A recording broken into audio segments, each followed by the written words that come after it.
As long as we were talking about the Alan Strange book, I thought I would just share my music library with you.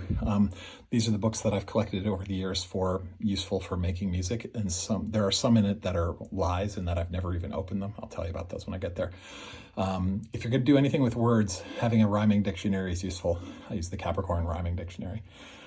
This is a book I used a lot early on.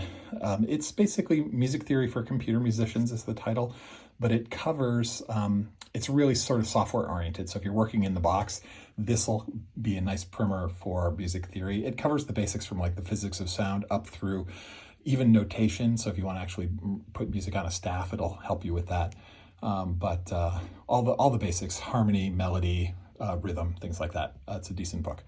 If you're more software engineering kind of person, the Haskell School of Music, this will teach you how to program in Haskell, which is a functional programming language. I'm not going to nerd out. This is an interesting book. You build a live coding system in Haskell, and you learn Haskell through that sort of building that system of music. It's very interesting. This is a good book, but it's a rat hole. This is a separate hobby. So this one, electronic sound, past and promise of electronic music. This is a history book. It covers electronic music from the late 50s up through about late 90s, not quite 2000.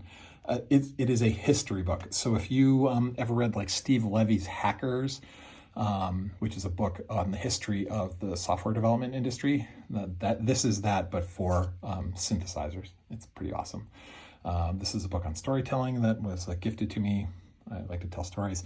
This Oli Freck Synthesizer Evolution. This is like this is a synthesizer petting zoo or a synthesizer encyclopedia in hand-drawn illustration format. There's basically little hand-drawn, cute, sort of hand-drawn, I don't know where Oli's from. I'm going to say Northern Europe. They have the feel of this is someone in Iceland or Finland or Sweden drew all of these illustrations. It just looks charming. But basically it just covers as many synthesizers as they could cover in history. It gives you a little rundown of each one, a brief description, and a cute little drawing. So it's more, it's almost a coffee table book, actually. This is the book I recommend to everyone who's making music but stuck. This is making music from basically from Ableton. You don't have to use Ableton. You don't even have to be using a DAW, but it is a book for solving problems around making music. The book's in 3 sections. The first section is how to get started when you're staring at a blank page, how to develop ideas, and then how to finish ideas. And it's really like a cookbook in that each section has a whole bunch, 20 or 30 problems. And you flip through it very quickly, reading the problem summaries until you find the problem you're having that best describes what you're going through. And then once you've found the problem, be it problems with starting, finishing, or developing your idea, it gives you a whole bunch of techniques and workarounds to try and get past that problem. This is a fantastic book. You can get it in a bridged form on the Ableton website for free. They'll let you read some of the problems, so you could go check it out before you buy it, but I recommend this hardcover. I've actually got like 4 copies of this and 3 of them are out on loan. I like it that much. This is Pichetti's 20th Century Harmony. This is my go-to book for basically harmony. This is a textbook, and basically this book is the reason I don't actually play diatonic chords. I play shell chords with arpeggiation, or I play an interval on my left and right hand at the same time, and those intervals aren't necessarily part of a diatonic chord. It's because of this book's influence. You can do really interesting ideas and things to play with, but it is a textbook, and therefore it will put you to sleep if you try and read it too much. There's a great book here on sequencers and Max MSP. I only use this as a reference. That's why the spine's not really that messed up.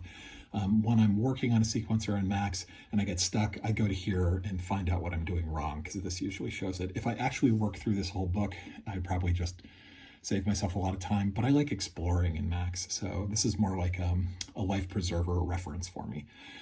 This was a gift, the computer music tutorial by Rhodes. Again, textbook.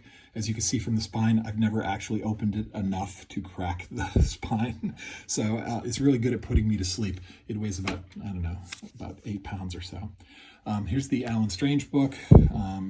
I posted a bunch of pictures on the Discord about that, and then I have a bunch of books that I keep getting for Christmas as gifts. So, but that's the music making library.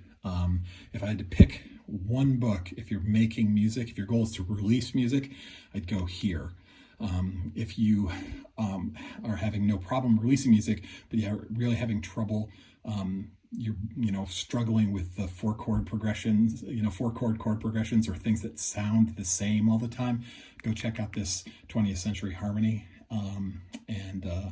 And if you're just totally green and you want to just start with the basics, this Music Theory for Computer Musicians is a great starting point if you're not going to go read. There's a ton of YouTube videos that cover everything in this book. But if you want a book, that one's good. And that's about it. Here you go. See ya.